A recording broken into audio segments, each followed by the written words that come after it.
Hey, everybody, it's Monday night. It's Always Bookin Comedy. We are short a guest at the moment, so we'll just do a quick solo episode. And if he shows up, we'll transition to that. So, what I want to talk about today is uh, how to prepare to travel and do comedy. When you travel, you want to get spots, you want to do shows, you meet people all the time, online, in person.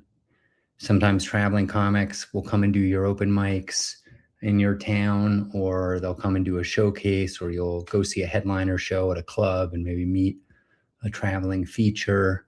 You might also do a festival. You go to a festival, you might meet 10, 20, 30 working comedians around the country. And maybe somebody's from, Southeast Florida. And how do you remember that 2 years later when you're in Southeast Florida for whatever reason and want to get on some shows? So this was a question that was asked on Reddit today, and I posted some thoughts, and I thought I'd share some because it's something that I've worked on for the whole time I've been a comic.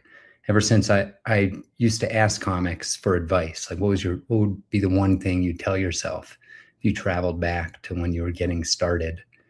What would you change? And somebody said he wished he kept a spreadsheet of different towns and cities and the comics he met in those towns and cities, so that he could quickly, his wife traveled for work quite a bit.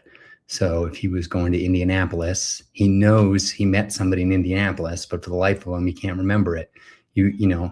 I do 150 comedy shows a year. I probably see 500 comics a year. It's hard to keep everybody straight, but you can usually remember when you've met somebody from Amarillo, Texas. You might even remember one of their jokes, but it's hard to remember their name and figure out a way to track them down. So there might be lots of ways of doing this. I don't know that my ways are the best. One of the things that I do is have low expectations when you first go to a new scene. Just do an open mic. You might be above open mics. Maybe you're getting paid to headline even. It doesn't hurt to go to an open mic and support the local scene and meet some people, rub some shoulders, and be funny. And if you're funny enough, I've been booked the very next night. I don't think I've been booked the same night yet, but I could see that happening, where you do a mic and somebody wants to throw you an open spot. See what this is. I don't know what that is, but this is a live stream, so you can ask questions. We're missing our guest at the moment. Let me check in, see if they emailed back. No, nothing. So we're just talking about if anybody has questions for a working comedian. That's what I am. Cool. Well, a little disappointment for you there. He has not shown up, and I'm not sure he's going to. So we're doing a solo episode right now. So where was I? Oh yeah, go to a scene, be funny. Sam Talent taught me this. You just go, you be funny. I mean, there's scenes I've been going back to every year for 5+ years.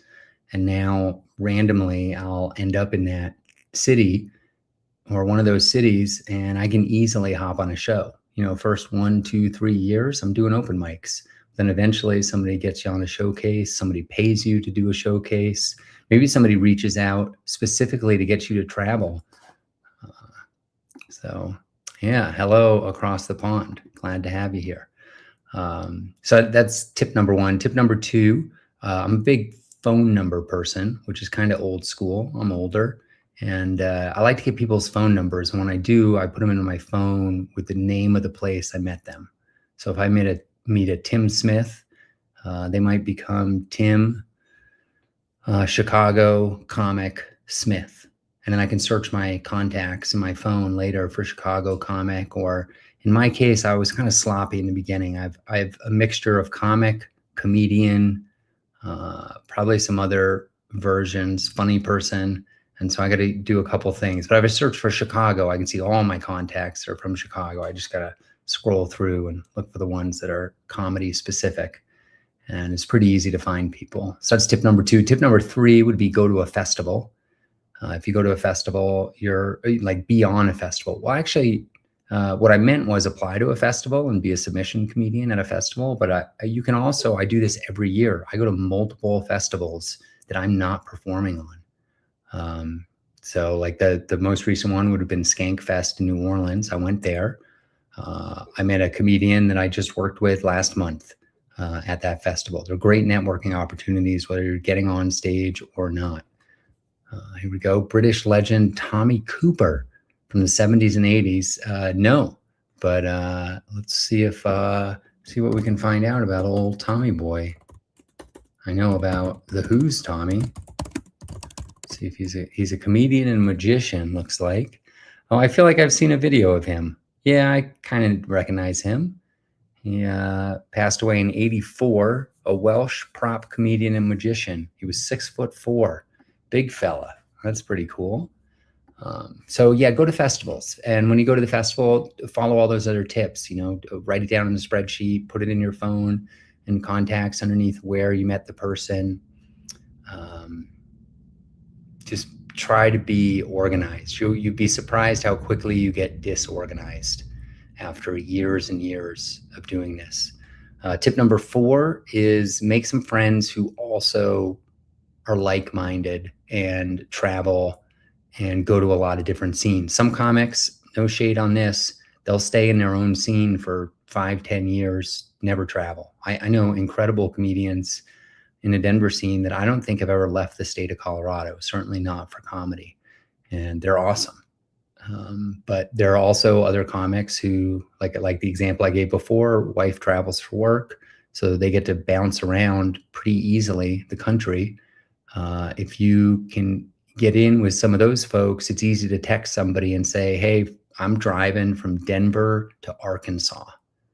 Have you done this route? And do a little homework ahead of time. Look at the map and be like, can you think of a gig in Wichita, Kansas, or any of these other towns that are between point A and point B? And most working comics will have kind of log of shows they've done, and they'll remember, yeah, I did do a show in Wichita, and they might not know off the top of their head unless they go there every year, but they can go back into their notes and say, oh yeah, there was this guy, he owned a bowling alley. I popped up my own show there. I had to bring my own lights and sound. I got paid X dollars. I should have asked for a free meal because the food was really expensive, or I stayed at this motel. They can give you all kinds of tips. So that can be very helpful. That's tip number 4. And I think we're just about out of tips for that topic. And if we don't have any live questions from anybody watching online, I think I'm just going to wrap this up early. We're going to make this a nice short episode, and we'll see if we can get our guest rescheduled sometime in the future.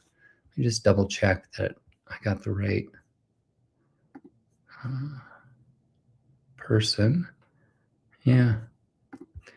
I don't know what happened. Definitely accepted. Hold on a second.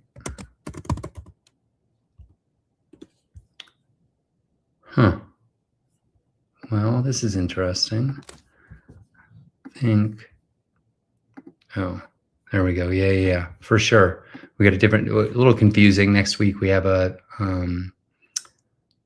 comedian with the same first letter, so the email was confusing. He's a grandpa, so technology might be a challenge. Are you talking about Rafe? Is Rafe a grandpa? That doesn't seem right.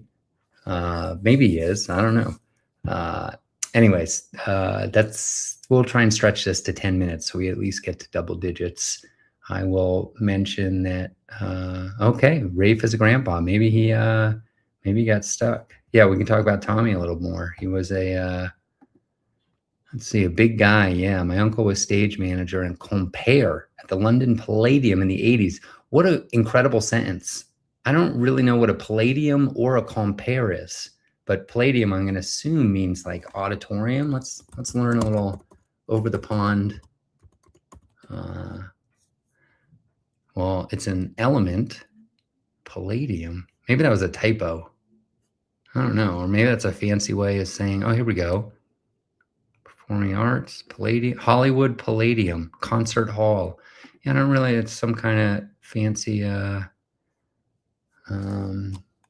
place to see the arts. And then compare. Sounds like a French word for like roadie, maybe.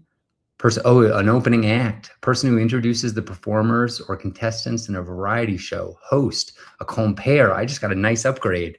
I am a compere. I will be hosting on Wednesday in Idaho Springs, but nay will I host. I will compare in Idaho Springs, Colorado, and Thursday and Friday and Saturday, all around the mountains of Colorado. I'm excited to be comparing this. I wonder how you say that. Compare. Pair. With an ague accent mark. All right, everybody. That's been Always Bookin Comedy. Short episode this week. We'll be back next Monday. We got a killer episode then. And I hope everybody has an awesome week. Bye-bye.